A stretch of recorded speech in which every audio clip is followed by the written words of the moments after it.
Shalom saudara yang dikasihi Tuhan Yesus. Kita langsung saja buka firman Tuhan.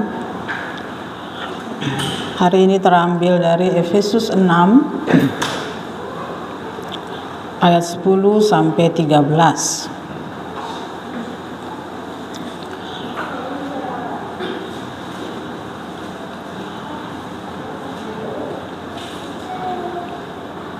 Mari kita bangkit berdiri.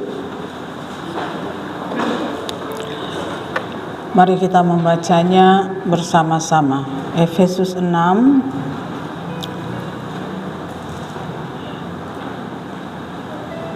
ayat 10 sampai 13. Demikianlah firman Tuhan, 2 dan 3. Akhirnya hendaklah kamu kuat di dalam Tuhan, di dalam kekuatan kuasa-Nya. Kenakanlah seluruh perlengkapan senjata Allah, supaya kamu dapat bertahan melawan tipu muslihat iblis. Karena perjuangan kita bukanlah melawan darah dan daging, tetapi melawan pemerintah-pemerintah, melawan penguasa-penguasa, melawan penghulu-penghulu dunia yang gelap ini, melawan roh-roh jahat di udara. Sebab itu ambillah seluruh perlengkapan senjata Allah, supaya kamu dapat mengadakan perlawanan pada hari yang jahat itu, dan tetap berdiri sesudah kamu menyelesaikan segala sesuatu. Amin. Silahkan duduk saudara yang dikasihi Tuhan. Saudara, semakin hari kita mendengar berita tentang berbagai-bagai kejahatan dan perilaku manusia yang penuh dengan kecemaran dan penyimpangan. Hal itu bukan seolah-olah, tetapi sesungguhnya telah menjadi berita yang kita dengar setiap hari. Sehingga semakin lama meskipun kejahatan itu semakin menghebohkan, hati kita sepertinya merasa biasa-biasa saja untuk mendengar itu. Saudara yang dikasihi oleh Tuhan, kejahatan manusia, kecemarannya, keserakahannya, kecongkakannya merupakan hal yang semakin hari semakin banyak, semakin menumpuk sampai ke langit. Dan kalau kita mengacu kepada Alkitab, hanya tinggal tunggu waktu sesaat saja Tuhan akan mencurahkan murkanya. Tuhan seringkali menunjukkan kemarahannya kepada satu tempat di mana kejahatan manusia seperti tidak dapat ditolerir lagi. Seperti pada kejadian Nuh, pada kejadian Sodom dan Gomora. Dan itu masih berlaku sampai sekarang. Dan bukan hanya apa yang tercatat di Alkitab, tetapi itu berlaku juga sampai saat ini kepada wilayah, kepada negara, kepada tempat yang kejahatannya sudah tidak bisa ditolerir lagi oleh Tuhan. Terlalu jahat. Namun di balik kejahatan, perilaku yang menyimpang, perilaku yang cemar ini, sesungguhnya Alkitab mengingatkan kepada kita, dalam dari itu semua adalah roh-roh jahat di udara. Dalam dari itu semua adalah tipu muslihat iblis. Kita tidak melawan darah dan daging, tetapi melawan pemerintah-pemerintah, melawan penguasa-penguasa, melawan penghulu-penghulu dunia yang gelap ini, melawan roh-roh jahat di udara. Dan setiap hari dia akan berusaha bekerja keras sehingga jika bisa seluruh manusia ditundukkannya untuk menjadi pemberontak-pemberontak Allah. Semakin jahat merupakan tanda bahwa keberhasilan iblis, keberhasilan setan dan semua tentara-tentaranya itu semakin berhasil. Kita baru-baru ini kaget dengan peristiwa penembakan Brigadir J. Saya tuh kalau membayangkan itu saudara, bagaimana mengerikannya seorang yang tidak berdaya ditembak sampai 7 kali. Di sebelah di sana sini ada orang yang marah, tembak, hancurin, dan semua ada yang ikut-ikutan marah. Mungkin kita melihat darah dan daging yang marah dan menyeramkan itu. Tapi andaikan kita bisa terbuka matanya, kita melihat ada begitu banyak setan yang berkeliaran begitu, gembira, berteriak, bersenang, bersorak-sorai, terus. Dan kejahatan terjadi. Kematian seseorang yang darahnya berteriak sampai kepada Tuhan. Sehingga kasus ini tidak Tuhan biarkan, Tuhan bongkar. Kita lihat juga peristiwa Kanjuruhan sepak bola. Hanya ada satu pintu yang sempit, ratusan orang, ribuan orang bergerombol terus masuk dan polisi menembaki mereka dengan gas air mata. Sesuatu yang tidak boleh dilakukan. Sehingga orang menduga di balik peristiwa Kanjuruhan ini adalah supaya orang boleh terkonsentrasi ke sini dan tidak terkonsentrasi ke kasus Sambo. Itu yang saya dengar. Tapi mereka tidak menyangka bahwa korbannya begitu besar. Kalau saja mata kita bisa melihat roh-roh itu bergentayangan, mencabut nyawa satu demi satu dengan gembira, berkeliaran, berteriak-teriak, bersorak-sorai. Bahkan kalau kita bisa mendengar lebih besar suaranya dari gegap gempita pendukung sepak bola itu. Mati satu-satu, 100 lebih orang mati. Pak Presiden sudah suruh sampai tuntas. Kalau saya jadi Pak Presiden, saya bubarkan itu sepak bola. Tidak boleh ada pertandingan sepak bola sampai 5 tahun terakhir.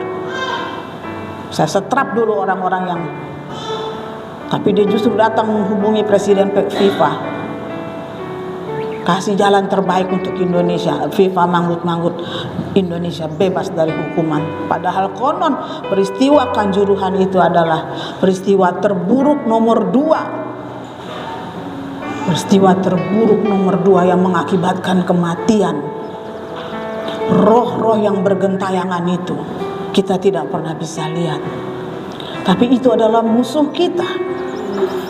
Perjuangan kita bukanlah melawan manusia, melawan darah dan daging, tetapi melawan yang tidak terlihat itu. Itu yang terjadi kepada kita sebagai anak Tuhan setiap harinya. Iblis selalu memburu kita, mengusahakan supaya kita menderita, mengusahakan supaya kita kecewa, menjadikan putus asa, menjadi kita marah. Supaya apa? Supaya manusia yang ada awalnya percaya kepada Tuhan boleh meninggalkan Tuhan. Iblis benci kepada pengikut-pengikut Tuhan, dan dia berupaya untuk menjatuhkan anak-anak Tuhan. Saudara yang dikasihi oleh Tuhan, dalam 1 Petrus 5 ayat 8 dikatakan, sadarlah dan berjaga-jagalah. Lawanmu si iblis keliling berjalan sama seperti singa yang mengaum-ngaum dan mencari orang yang dapat ditelannya. Lawanlah dia dengan iman yang teguh, sebab kamu tahu bahwa semua saudaramu di seluruh dunia menanggung penderitaan yang sama. Seluruh saudaramu, seluruh orang-orang percaya, seluruh orang-orang yang beriman kepada Tuhan Yesus menanggung penderitaan yang sama. Penderitaan apa itu? Iblis yang berjalan seperti singa yang mengaum-ngaum, mencari kesempatan untuk dapat menelan orang yang lengah, orang yang lemah, orang yang tidak sadar. Itu sebabnya firman Tuhan katakan sadar. Firman Tuhan katakan berjaga-jaga. Sebab sedikit saja kelemahan, engkau bisa mengalami kerugian karena dia mencuri. Engkau bisa mati karena dia membunuh. Engkau bisa binasa karena dia membinasakan. Iblis itu berjalan mencari mangsa. Siapa yang lemah, pasti akan diterkamnya.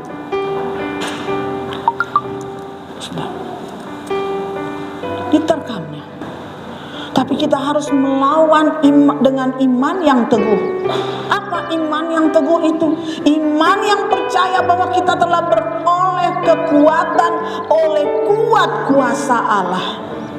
Iman yang percaya bahwa oleh kuat kuasa Allah kita bisa mengalahkan mereka semua.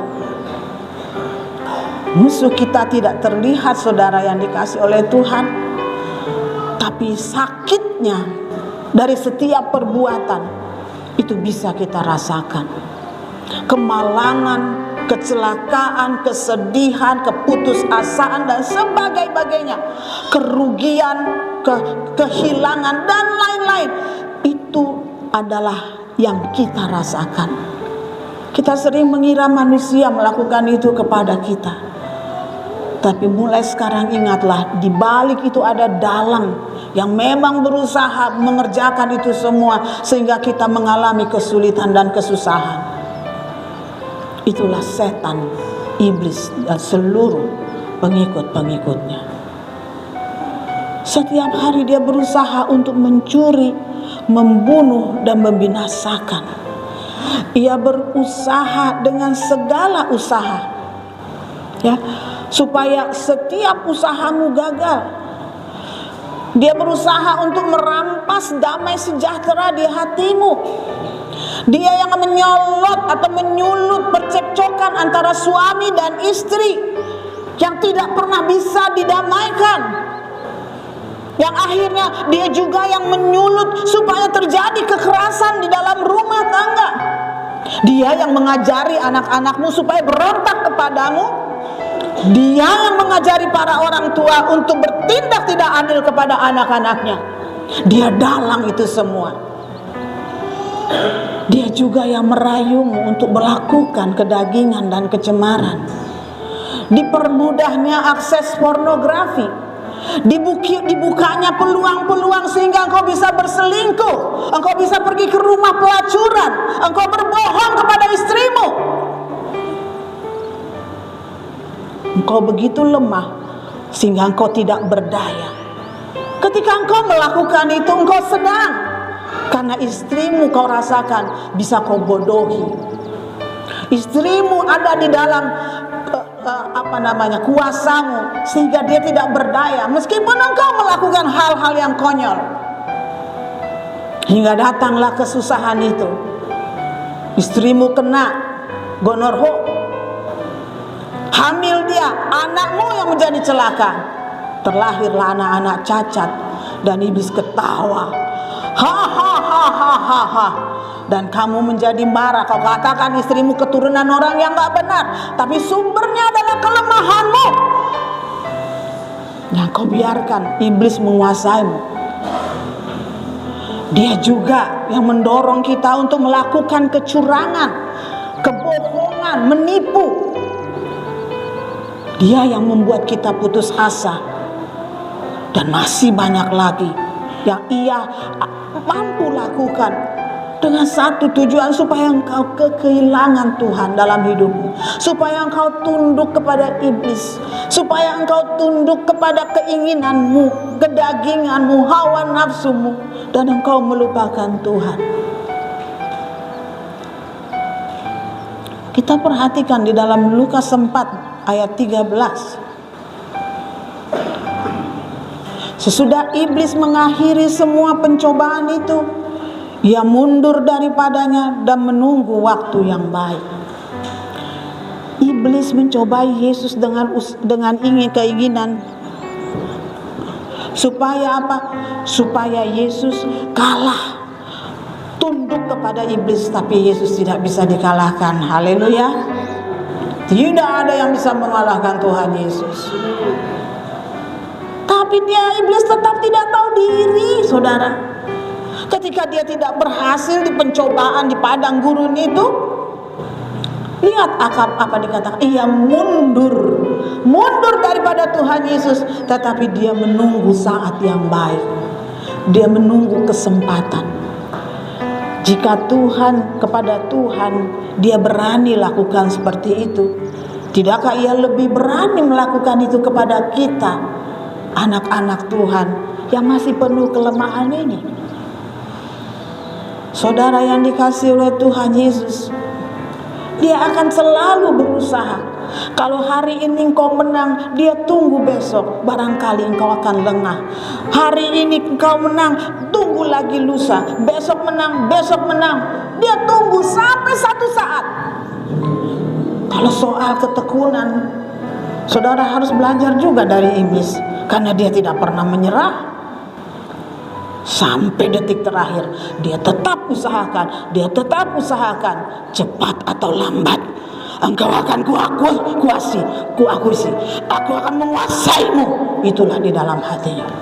Kalau hari ini dia kalah, kurang ajar, dia akan terus bersumpah serapah, tunggu balasanku. Besok mari kita perhatikan dia, adakah dia lemah? Oh, anaknya, kita masuk lewat anaknya. Begitulah setiap hari saudara. Setiap hari dia tidak berhenti untuk berusaha menghancurkan kehidupan kita. Itu sebabnya Tuhan katakan sadar, berjaga-jaga, jangan lengah. Lawan dia dengan iman bahwa Tuhan telah memberi kepada kita kekuatan oleh kuasa-Nya. Saudara yang dikasihi oleh Tuhan, kalau iblis berhasil membuat sesuatu yang buruk di dalam kehidupan kita, tahukah saudara apa yang menjadi penyebabnya? Penyebab utama daripada anak-anak Tuhan kalah, penyebab utama dari anak-anak Tuhan mampu dikalahkan iblis adalah hanya satu: ketidakhadiran Tuhan di dalam hidupnya. Tidak ada Tuhan di dalam hidupnya. Mengapa Tuhan tidak hadir?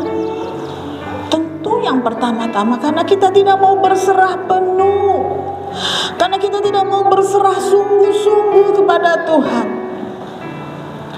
Setiap hari, setiap kali saya berdoa kepada Tuhan, saya senantiasa memohon, Tuhan, kuletakkan seluruh hidupku ke dalam tangan-Mu. Kiranya Engkau berkenan melindungi aku dari segala yang jahat. Kiranya Tuhan berdaulat atas kehidupanku, sehingga semua maksud, rencana, tujuan dan kehendak-Mu yang mulia atasku itu boleh terjadi seperti di bumi dan seperti di surga. Jangan biarkan aku mengandalkan kekuatanku. Jangan aku berpikir aku bisa dan pandai, tapi peganglah aku kalau aku hendak menyimpang dari jalan-Mu, sehingga aku ada terus di dalam ketetapan-Mu. Setiap kali saya berdoa, saya mohon Tuhan memegang kehidupanku. Sertai aku Tuhan. Bukakan rahasia hati-Mu kepadaku. Apa yang menjadi kehendak-Mu ya Allah, apa yang menjadi kesenangan-Mu ya Tuhan, apa yang berkenan kepada-Mu ya Bapa, ajarkan itu kepada hamba-Mu, biar itu boleh terjadi di dalam kehidupanku, sehingga aku boleh senantiasa memuliakan nama-Mu. Yang kuharapkan daripada-Mu, jangan tinggalkan aku, karena tanpa-Mu Tuhan aku tidak bisa berbuat apa-apa. Bagaimana kita mau sepenuhnya, saudara yang dikasih, seberapa besar kekuatanmu, engkau tak akan sanggup melawan roh-roh jahat itu. Seberapa besar kebijaksanaanmu, kepintaranmu, kekayaanmu, engkau tak akan sanggup melawan kuasa-kuasa kegelapan itu. Itulah sebabnya Raja Daud berkata seperti ini di dalam Mazmur 18 ayat 3. Dikatakan, ya Tuhan, bukit batuku, kubu pertahananku dan penyelamatku, gunung batuku, tempat aku berlindung, perisaiku, tanduk keselamatanku, kota bentengku. Ungkap ucapan Raja Daud yang mengatakan bagaimana dia sangat membutuhkan pertolongan dan perlindungan dari Tuhan. Ungkapan hati Raja Daud, saat itu belum jadi raja memang, yang meminta supaya Tuhan tetap hadir dalam kehidupannya sehingga dia boleh terlindung dari segala usaha-usaha jahat, musuh-musuh jahat yang sedang memburu-buru dia.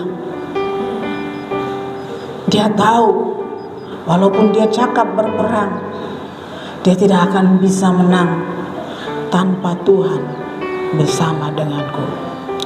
Itu kata Raja Daud. Setiap hari serahkanlah hidupmu ke dalam tangan Tuhan. Serahkanlah anak-anakmu, serahkanlah pasanganmu. Bawalah negeri ini kepada Tuhan. Bawalah pekerjaan Tuhan di tempat ini. Ketidakhadiran Tuhan akan membuat semua yang kita kerjakan itu sia-sia. Saudara yang dikasihi oleh Tuhan, percayakah saudara Tuhan hadir di tengah-tengah kita? Saudara boleh katakan percaya, tapi apa dasarnya saudara berkata sedemikian? Jika saudara datang dengan tidak ketertiban, mulai jam 8 saudara datang jam 8.30. Saudara lebih sibuk dengan gadget saudara. Saudara tidak sungguh-sungguh mendengar firman Tuhan. Kira-kira apakah dalam ibadah seperti itu Tuhan hadir di sana? Apalagi jika ada di antara kita yang tidak kunjung bertobat, yang menyepelekan ajaran-ajaran dan peringatan-peringatan Tuhan yang diberitakan oleh hamba-hamba Tuhan, dan menganggap Tuhan tahu apa sih, terus-menerus mengandalkan dirinya. Dia pikir dia bisa menipu Tuhan, melakukan tipu muslihat, akal-akalan kepada Tuhan. 2 Timotius 3 mengatakan secara fisik dia memang beribadah, tapi pada kenyataan dia tidak mengakui kekuatan ibadah itu. Apakah Tuhan mau hadir di gereja yang ada orang-orang seperti itu? Banyak gereja-gereja berusaha untuk mempercantik tata ibadahnya dengan nyanyian-nyanyian dan tata lampu dan nyanyi tarian yang menarik hati, dengan berbagai macam acara-acara yang sedikit tidak biasanya, sehingga banyak orang-orang boleh datang. Orang sibuk berusaha memperdagangkan jam-jam ibadahnya. Memang banyak jiwa datang ke sana. Tapi pertanyaan saya, adakah Tuhan hadir di sana? Kalau hanya yang dipertunjukkan adalah nyanyian-nyanyian yang membuat orang gembira sesaat, tapi firman Tuhannya dipersempit sedemikian rupa. Saudara yang dikasihi oleh Tuhan Yesus Kristus, jika ini disebut tempat di mana Tuhan ada, tapi gereja Tuhan tidak melahirkan jiwa-jiwa yang bertobat, jiwa-jiwa yang takut dan hormat kepada Tuhan, jiwa-jiwa yang mau tunduk kepada Allah, apakah gereja ini layak disebut rumah Tuhan? Kalau Tuhan tidak ada di sini, kalau Tuhan tidak hadir di tengah-tengah kita, bukankah firman Tuhan katakan 2 atau 3 orang berkumpul di dalam namaku, di situ pasti aku ada. Dan pertanyaan saya, demi nama siapa engkau datang ke tempat ini? Yesus. Kalau engkau datang demi nama Yesus, engkau harus tunjukkan kualitasmu yang Tuhan ubahkan, yang Tuhan Yesus ubahkan lewat firman yang Ia berikan kepadamu. Jika engkau mengasihi aku, engkau akan mengikuti, menuruti setiap perintah-perintahku. Itu kriterianya.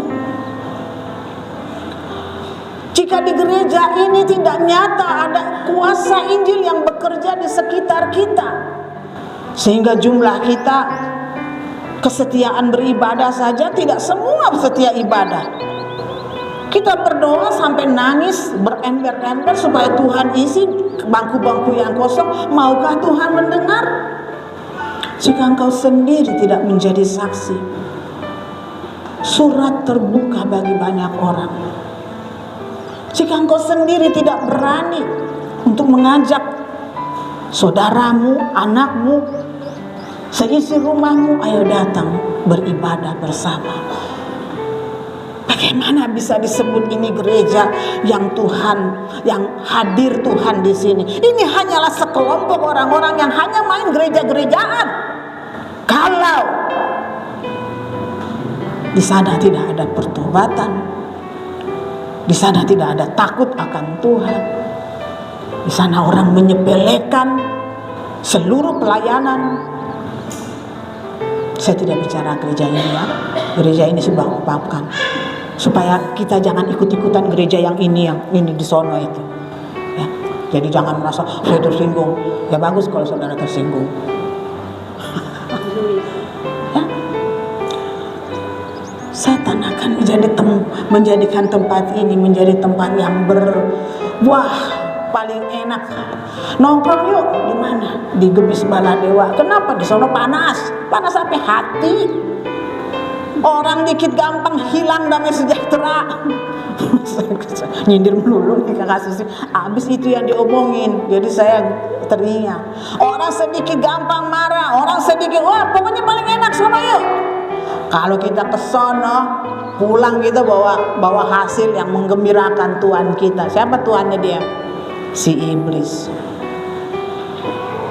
Daud, dia begitu mengandalkan Tuhan. Dia begitu percaya, karena Tuhan besertakulah, aku akan bebas, aku mendapat kuasa, aku bisa mengalahkan roh-roh yang jahat itu, penguasa-penguasa, pemimpin-pemimpin dunia, penghulu-penghulu roh-roh jahat di udara. Gampang. Gereja itu gak usah diapa-apain deh. Gereja mana? Itu yang sono. Kenapa? Ya udah semua di situ hampir mayoritas milik kita semua. Ngapain? Tuhannya nggak ada di situ. Loh, tapi mereka menyebut nama Tuhan. Tuhan bilang apa? Aku tidak kenal.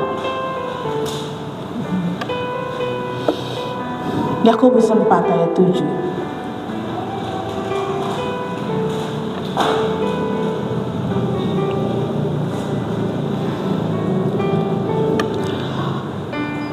Karena itu tunduklah kepada Allah dan lawanlah iblis, maka ia akan lari daripadamu. Yuk sama-sama, 2, 3. Karena itu tunduklah. Ini ada yang nggak mau tunduk atau nggak mau ngelawan iblis. Ayo, ini cowok-cowok suaranya kayak cowok dong. Gitu, gagah. Yang cewek juga boleh gagah, tapi jangan tahu gagah. Nanti saya nggak bisa ngebedain. 2, 3. Ayo, Mbak baca sini keras ya. Ini dibuka dulu, saya bisa tahu membaca apa enggak. 2, Ronald. Itu Ronald bukan sih? Bukan dong. 2, 3.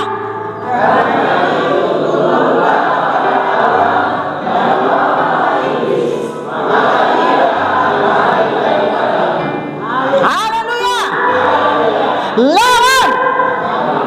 Lawan. Gimana cara lawannya? Tolong nama Tuhan Yesus keluar. Haleluya. Itu iman. Tapi ayat ini tidak mengatakan seperti itu. Bagaimana kita bisa melawan iblis? Dengan cara betul tunduk kepada Allah. Tunduk kepada Allah. Hanya dengan jalan tunduk kepada Allah, maka kita akan dapat melawan iblis, dan iblis akan lari lintang pungkang dari kita. Apa artinya tunduk, saudara yang dikasihi Tuhan? Tunduk itu berarti kita merendahkan diri di kaki Tuhan. Tunduk juga berarti kita mengerti setiap kehendak Tuhan dan melakukannya. Tunduk juga berarti menyembah Tuhan di dalam roh dan kebenaran. Tunduk berarti memiliki hati seperti hamba yang taat dan setia. Coba main gitar dulu. Yang main musik mana?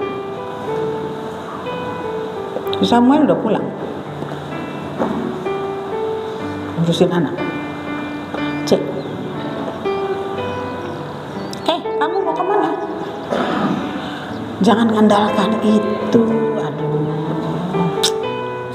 Permainan udah tambah bagus, masih. Cek. Coba cek.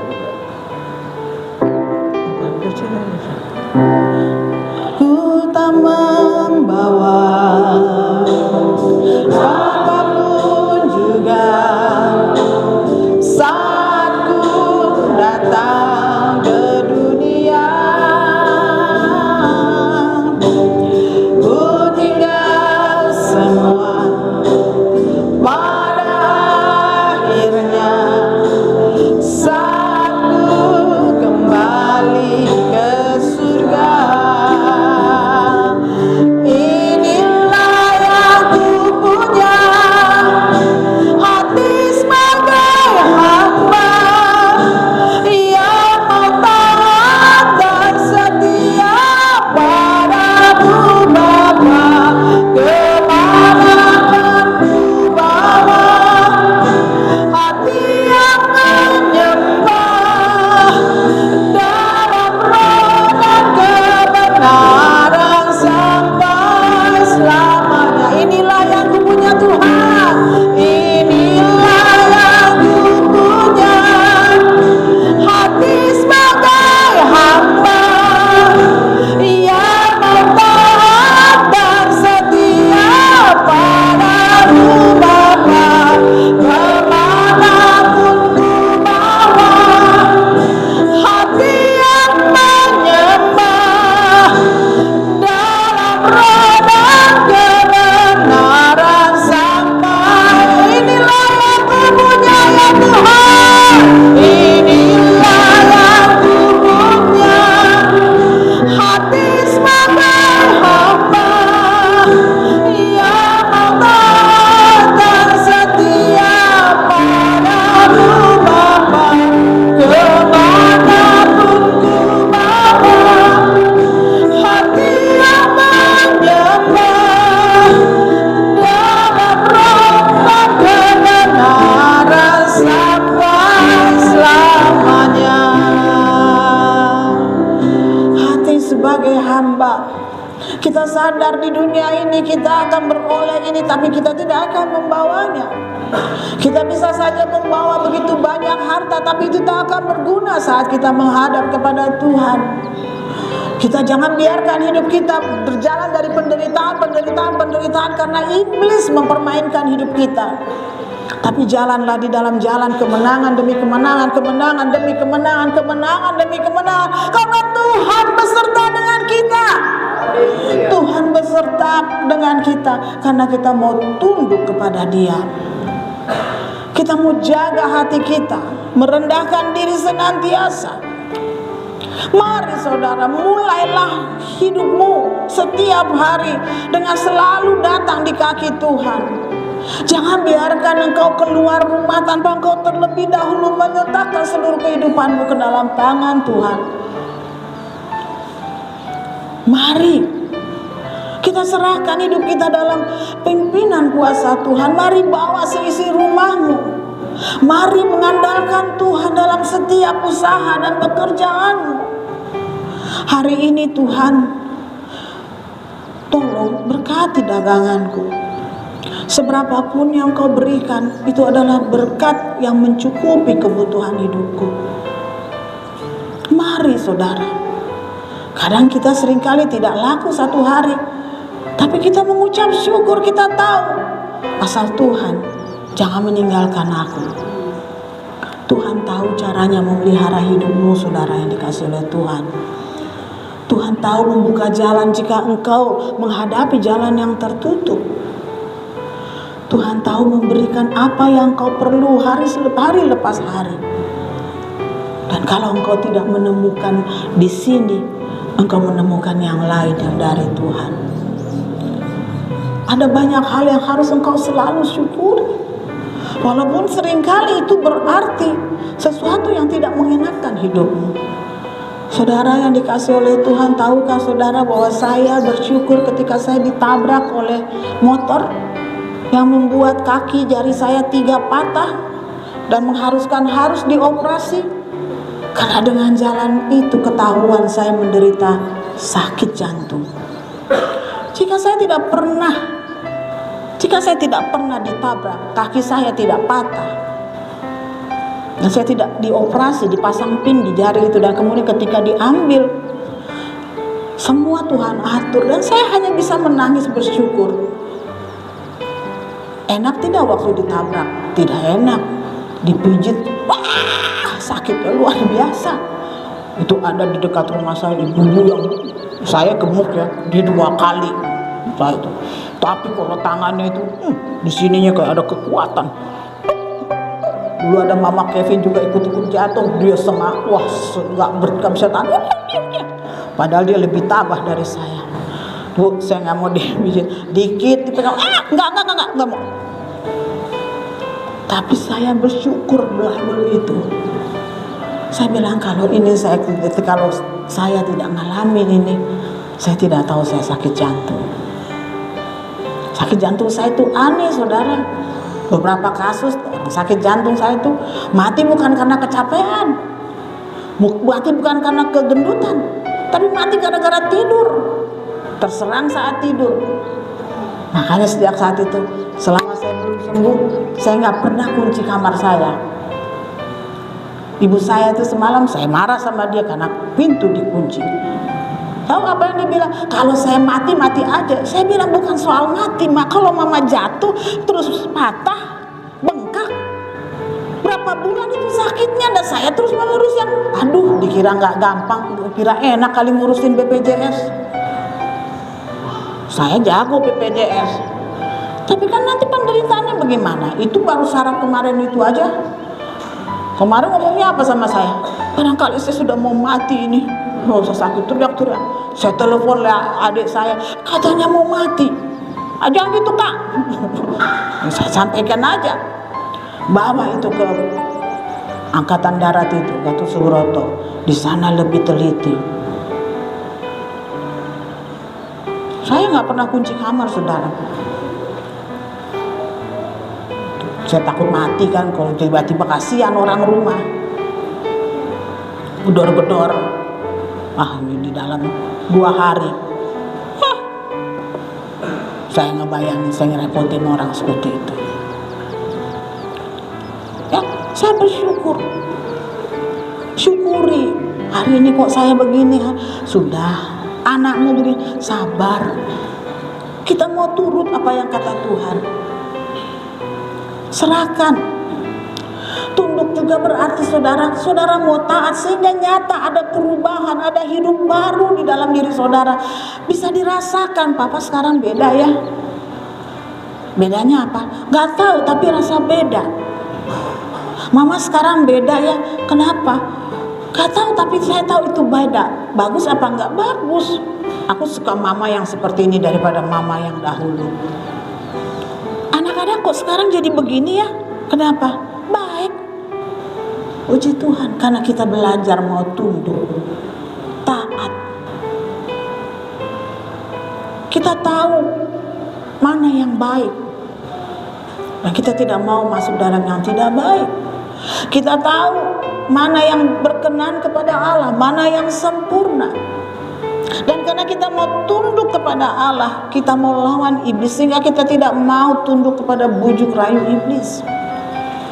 Ya, lewat orang-orang di sekitar kita, atau di pekerjaan kita, atau lewat video-video yang beredar di internet yang mudah kita akses, kita tidak begitu gampang untuk pergi ke sana, pengen tahu apa yang jahat. Kita berserah penuh kepada Tuhan. Kita mau tunduk, itu berarti kita tidak mau tunduk kepada daging kita yang lemah.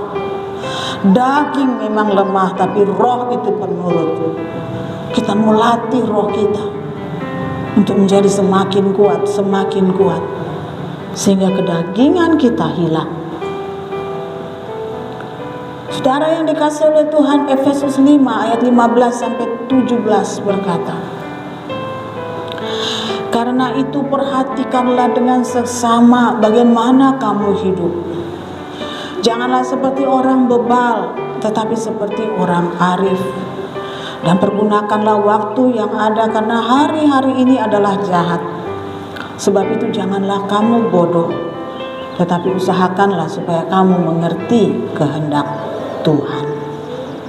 Saudara yang dikasihi oleh Tuhan Yesus, di akhir zaman yang semakin dekat dengan kedatangan Tuhan Yesus kembali ke dunia ini, iblis tahu bahwa waktunya sudah semakin singkat.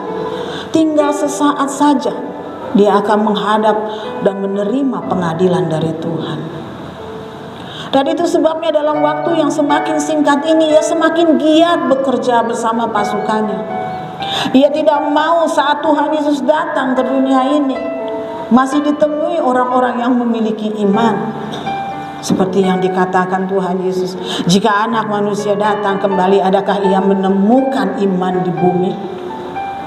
Dia ingin anak-anak Tuhan kehilangan iman yang benar kepada Tuhan. Iblis bekerja dengan lebih giat. Dia masuk ke gereja-gereja juga.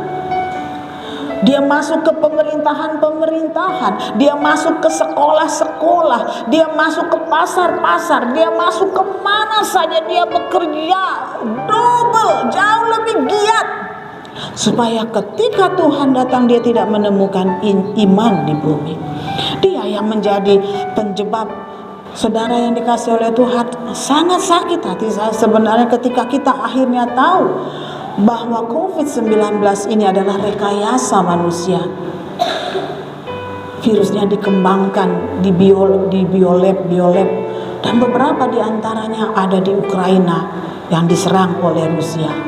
Ada juga katanya konon Amerika berusaha untuk mendirikan biolab itu. Ini adalah perbuatan manusia. Salah satu orang yang memiliki kepentingan itu anak Presiden Amerika sekarang, anak Joe Biden. Dia tidak lagi berani membantah itu. 3 tahun dunia dikuasai oleh vaksin, oleh COVID-19 hanya untuk mendapat keuntungan dari vaksin. Apa yang terjadi kepada negara-negara pembuat vaksin itu, saudara? Mereka diambang kebangkrutan. Amerika begitu gila dengan masa pandemi itu. Dia mencetak uang tanpa tambahan cadangan emas. Uang seenaknya aja dicetak, mentang-mentang dunia ini berpaut kepada US dollar. Tapi akibatnya apa? Inflasi yang tidak bisa terkendali. Perang di Ukraina dan Rusia menahan produk gandum untuk disebar ke dunia, menahan minyak Rusia, menahan minyak olahan Ukraina, menahan pupuk buatan orang Ukraina yang sangat dibutuhkan oleh orang-orang Eropa. Eropa kelabakan. Di sana sini kita mendengar banyak negara yang akan bangkrut di tahun 2023. Jumlahnya bukan 1-2, tapi puluhan.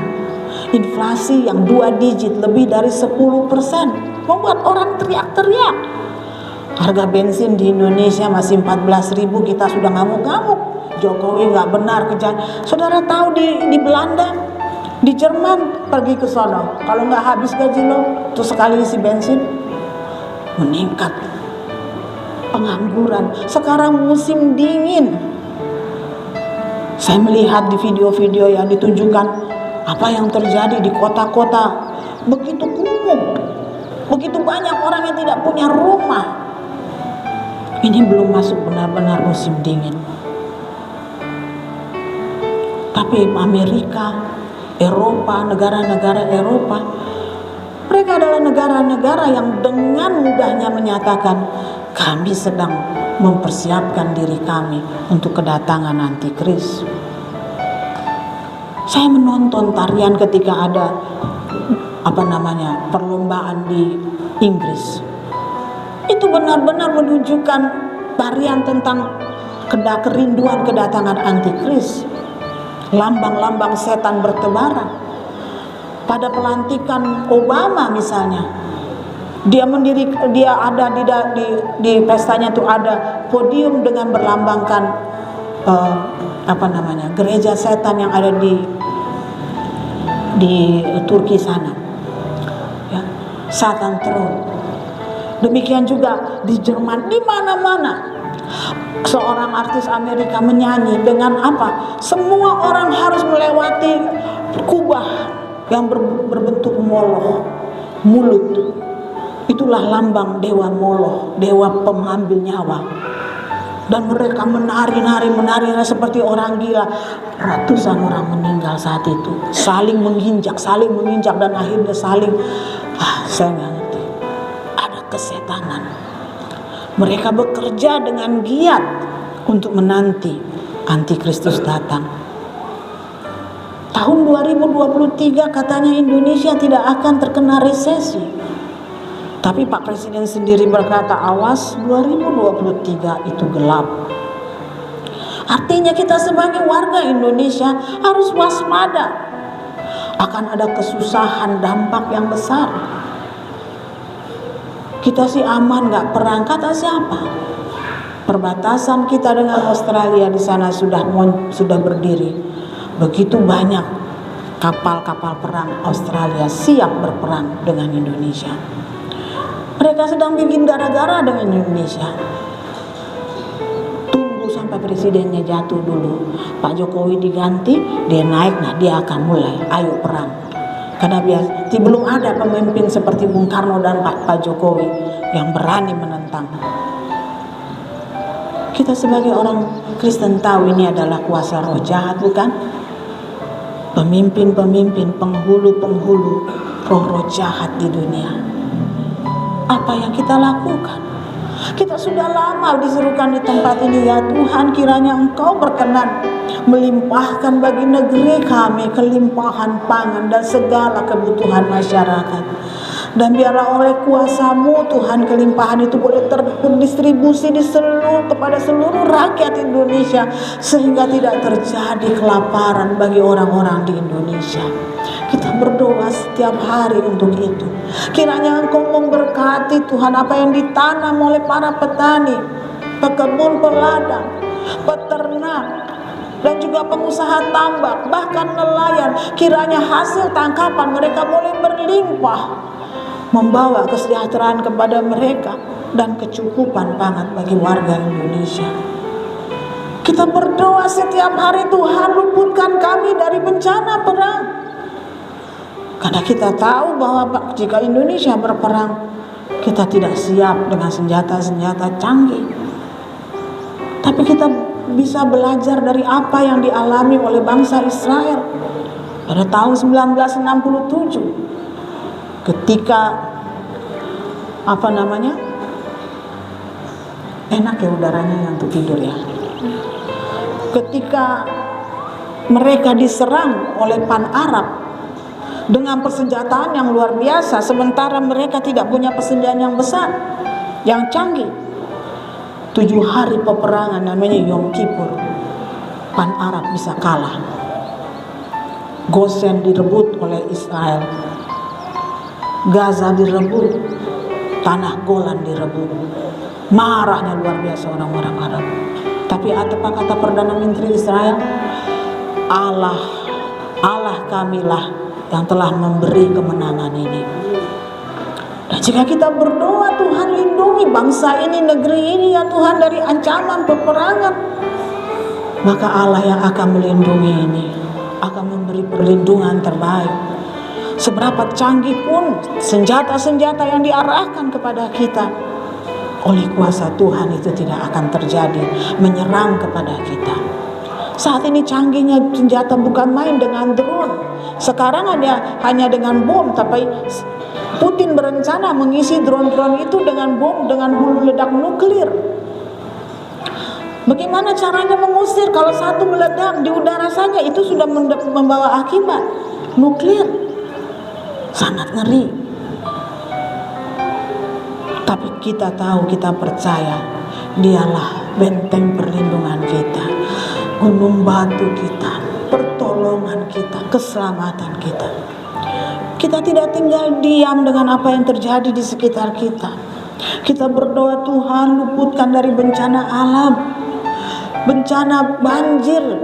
Biarlah setiap hujan yang turun di tanah air kami jadi berkat bagi tanah dan air kami, dan tidak menimbulkan bencana. Walaupun banjir itu, saudara yang dikasih Tuhan, adalah karena kebodohan kita, ya. Tapi kita mau lawan itu semua. Tuhan bilang memang peperangan demi peperangan akan kita dengar, gempa bumi kita dengar, kelaparan kita dengar saja.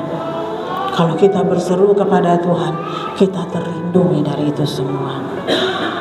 Mari saudara, jadilah kuat dalam kuat kuasa Tuhan, dengan cara senantiasa berserah penuh kepadanya dan tunduk kepada setiap perintah dan kehendak Tuhan.